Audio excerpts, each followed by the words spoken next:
I got another quote for y'all from, my Bible, A New Earth, Eckhart Tolle. It goes like this: knowing yourself is rooted in being, not lost in your mind. It's very important to know yourself. My grandpa always tells me, you have to know who you are, where you came from, and where you're going. You don't want to be lost in this world because there's so many distractions. You can end up doing some weird stuff. And this is the problem, when we're controlled by our mind, we actually believe what it says. And we're manipulated by it, If we believe our mind, then we can't control our mind. Whatever, comes up, whatever the mind comes up with, it's going to have an impact with us. You could, obviously, if you have control of your mind and you have good manifestations, if you repeat good stuff to yourself, like, hey, let's have a good day, that's good.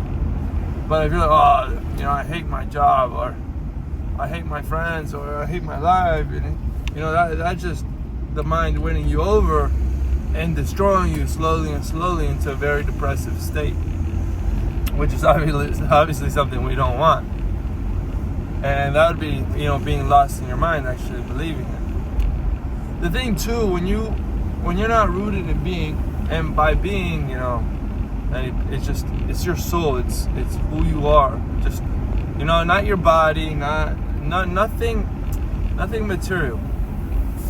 Just your soul flying around through this world. That's being. That's what keeps you alive. Whatever has your heart pumping, that's your being. Whenever you feel alive, whenever you have so much adrenaline, that's your body. That's you. That's the real you. No artificial stuff. No fake stuff. It's who you are. It's energy that you carry. The same energy that these trees carry. The same energy that all the wildlife carries. And it connects all of us, The universe is one big organism, and we're just part of it. That's why it's very humbling. And one really enters enlightenment through that when everything is one, when there's a totality, and this world isn't about you. There's no selfishness anymore. You don't go out and look for stuff just for you, because you're part of one big team, and that's very important. Selfishness is one of those negative aspects in your life that you have to remove as quickly as possible. Like I said, knowing that there's a totality, that you didn't come to this earth for yourself. You didn't come for this earth to have the most fun in whatever material world, to have the most accumulated wealth, to do whatever you want, to forget about your kids, to forget about your friends and family. Now you came here, to sacrifice for that totality. And I'm not saying enslave yourself to the universe. I'm saying respect it. Respect the universe. Respect everybody around you. Because we're one part of it, we're one big part of the team. And that's important, Like again, so getting rid of selfishness. And then going back to, not being lost in your mind. I would say a good amount of people are in that state, being lost in their mind. They forgot being. They don't feel themselves anymore. They don't know how it is to be alive. They can't see the aliveness around them. They can't see the trees breathing.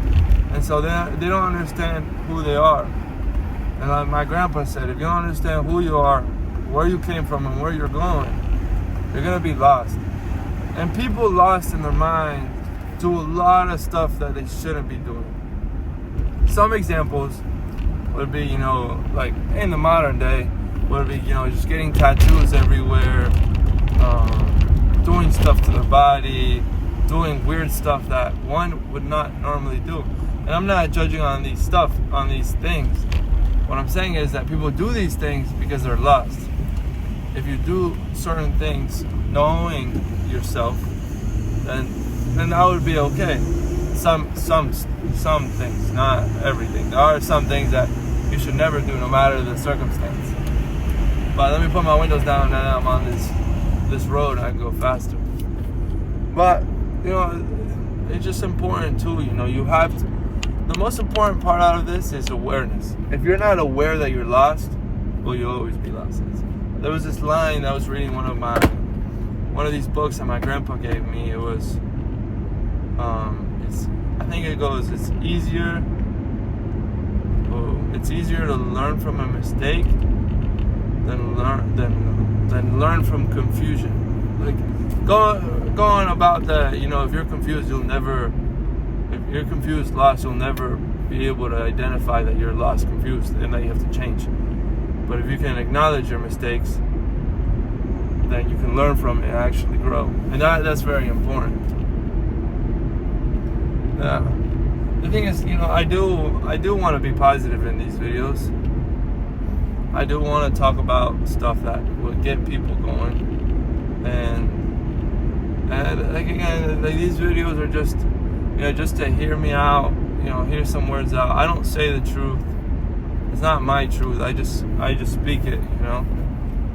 And I hope it wakes people up, you know, like slowly, just one person at a time, you know, to forget about, you know, their mind, to actually have control of their being, to really understand themselves, to have a personality and a character.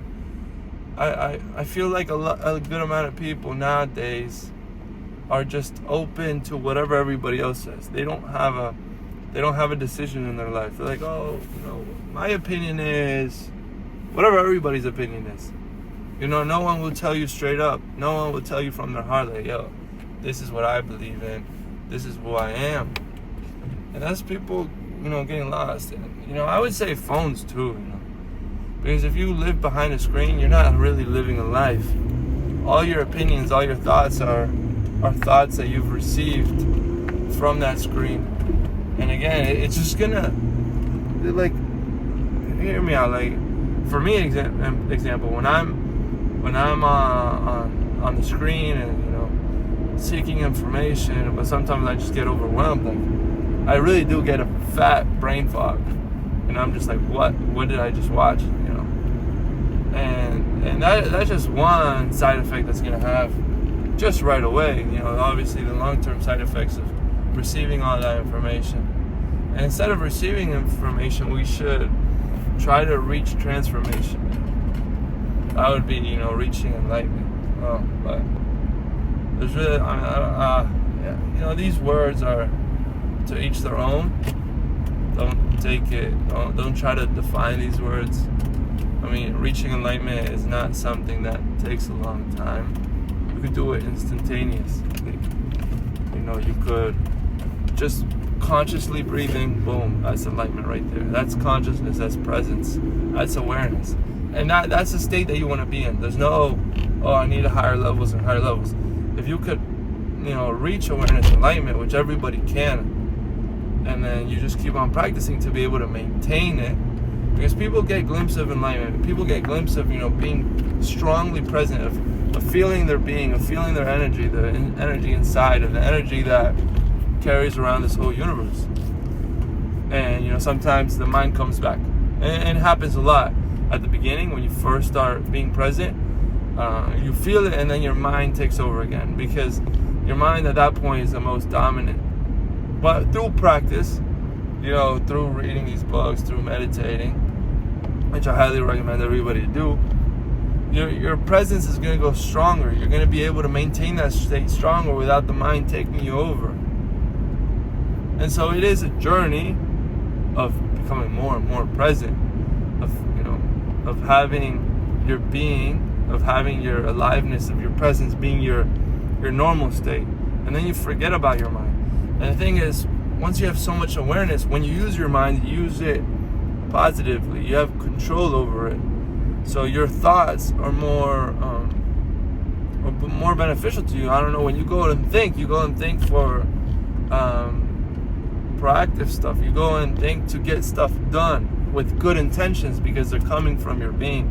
They're coming from presence. So when you go and do something, you go and do it correctly, because you know it's for the totality. There's no selfishness in it. And it's pure good in the energy that you carry. And people feel this energy.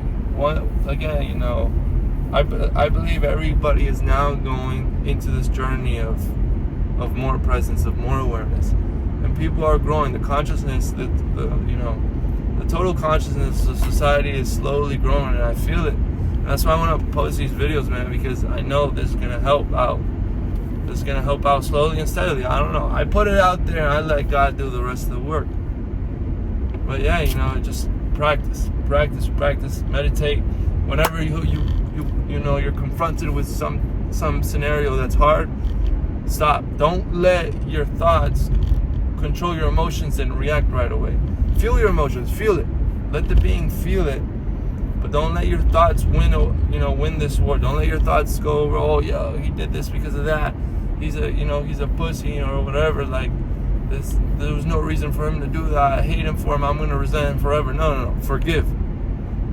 Don't let your emotions be, overrun by your thoughts. Don't let your thoughts overrun you. Feel your emotions, breathe, and reach a non-reactive state. And I'm not saying you don't have to take action, but just don't react out of control. Just react, but with consciousness. React with good intentions, like, hey, with forgiveness, with non-selfishness, with non-resistance, non-attachment, non-judgment. Remember those three: non-judgment, non-resistance, non-attachment. Those are three universal laws. Never forget those. But yeah, man, that's all I gotta say. I'll repeat the first line. Knowing yourself is rooted in being. Your soul. Feel your heart pump. Feel your conscious breathing. Not rooted in, your mind. Your mind is gonna lose you. Your mind is just a tool. It's not who you are. So don't let your thoughts control you. Don't take them serious. Laugh at your thoughts every once in a while, just so you know, so you remember. And like I said, my grandpa said it, and I always say, know who you are, know where you came from, and know where you're going. That's all I got for y'all, man. Peace.